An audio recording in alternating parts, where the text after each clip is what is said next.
Hi everyone and welcome to another perfect property investing series video with me, Sarah Flynn from KAF Properties. So today what I thought I'd spend some time speaking with you about is the numbers and how property really needs to be calculated to make sure that you are making a safe and sound investment and one that's ultimately going to be profitable, because let's be honest, that's why everybody gets into property. So the topic for the next few minutes that I'll be speaking is going to really be around, what is involved in the numbers, how do you work numbers out, and what should you be including. Because the bottom line is, and the question I suppose on most people's lips is, what is property really going to cost me?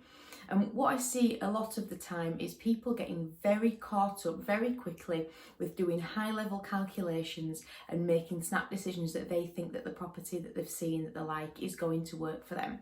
And what I really mean by that is that potentially you will see people looking at a property, and let's say that the property is a distressed property, it's in a very dilapidated condition, it needs a lot of work doing to it, and it's on the market at £100,000.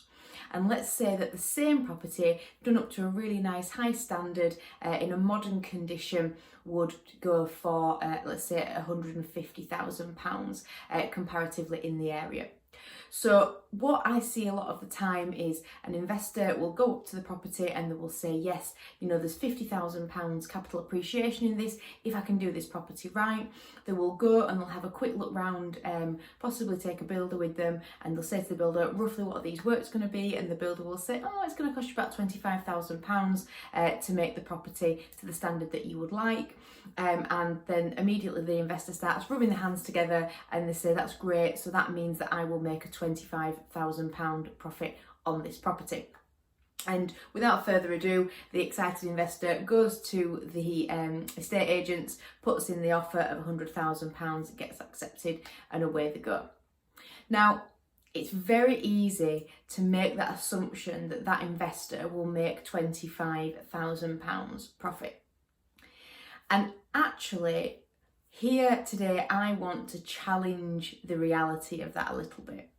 And I'll explain what I mean by that now. And I'll just break it down a little bit. So if we take the same scenario with this property and the investors bought it for £100,000, the first thing that is going to have to happen is that they're going to have to go through the legal process. So they're going to have to get a solicitor to be able to purchase this property.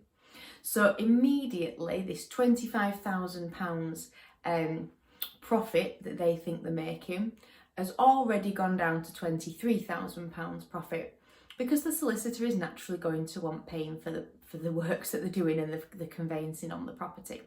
So you need to allow for the solicitor's fees. Now, have been a little bit probably over generous there. There might be more like £1,500, but I'm just rounding it up to make it nice and easy so you can see in this scenario. So let's assume that the solicitor's fees are going to be £2,000, then already that's down to £23,000 profit for the investor.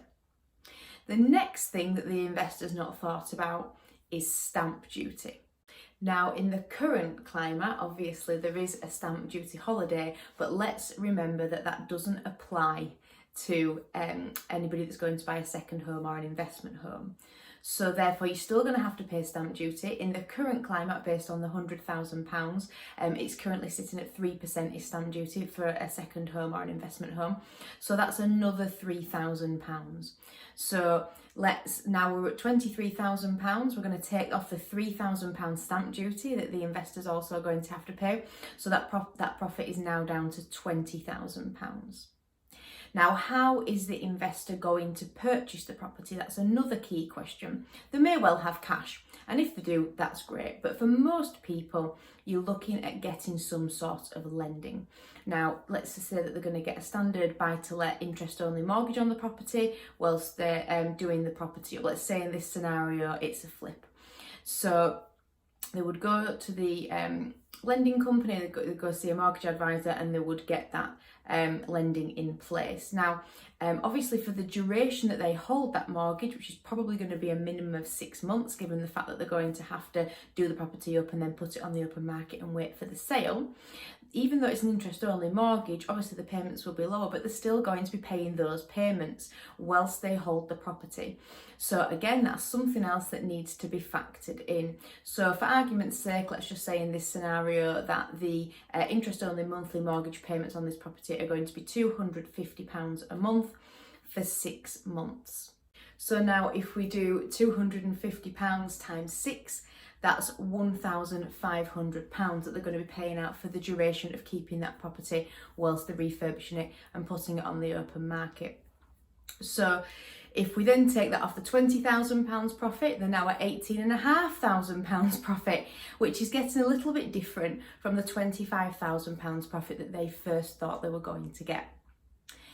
Now, it's also important to think about that when you're walking around with the builder and you're getting these quotes, or you've got ideas in your mind of how much you think it's going to be to do the property and to renovate it and carry out all the works, that, let's be honest, lots of times we get into property and it turns out that there's some hidden things going on. The walls are caving in, there's some problem with the pipe work, all these things crop up. So we also need to allow a 10% buffer on whatever has been quoted to you above and beyond that, to make sure that you have got the right calculations and you are allowing for any sort of extra hidden issues that are going to arise once you've got the property.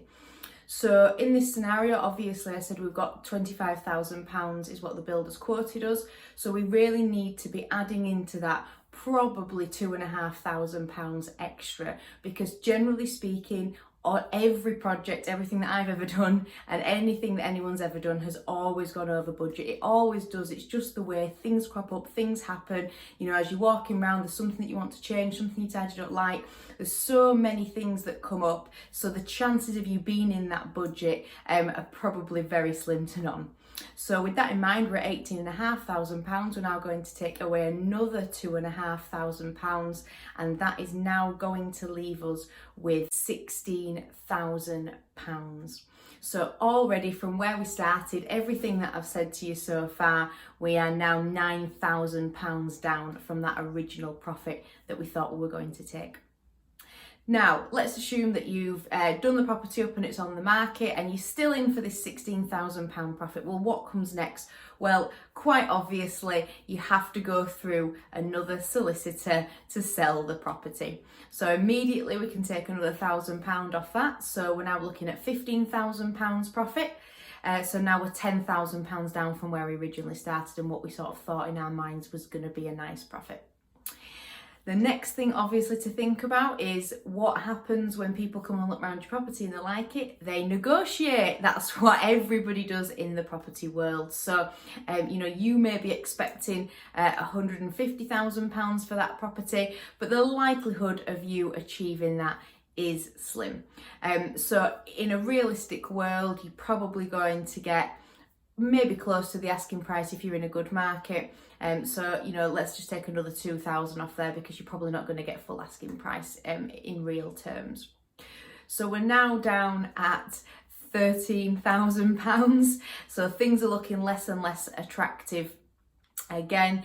And the final blow, or the final nail in the coffin, is of course the estate agency fees, because yes, obviously they want a piece of the pie as well, so they will be looking to probably charge you at least 1% of whatever you sell the property for. So we'll round it up, we'll just say nice easy 1,500 quid that they're going to charge you for the sake of this demonstration. So that puts you at a final profit of £11,500.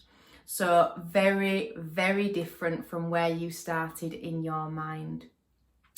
That's really sort of a high level overview. There are lots of things that you need to be including and thinking about. And again, if you're looking at it from a rental perspective and you're looking to buy and hold, all those things that I said up front still stand, about build cost and factoring an extra 10%, looking at the solicitor's cost, and there will be extra ongoing fees if you think about it with a property. of licenses. For example, if it's going to be a HMO, you'll have to factor in costs for HMO licenses. If it needs planning permission, of course, you may be losing, you know, somewhere between anywhere between probably 400 to a couple of £1,000 in planning, depending upon the extent of the planning work you want to do. So it's just so important that you really drill down and nail on those numbers, because what looks like at the start a very exciting proposition, by the time you've worked those numbers out and you've taken everything off, the reality is you're probably going to do 6, 7, 8 months work on a property for possibly £10,000 profit. And you know, you have to ask yourself, is it really worth it? And that is what I wanted to talk to you about today. Just a brief overview, challenging your thoughts on how expensive really is property when you get into it. So again, I've been Sarah Flynn from KAF Properties. I hope you've really enjoyed the video, and I hope it's been really informative and helpful. Stay safe, stay well, and I'll see you again soon.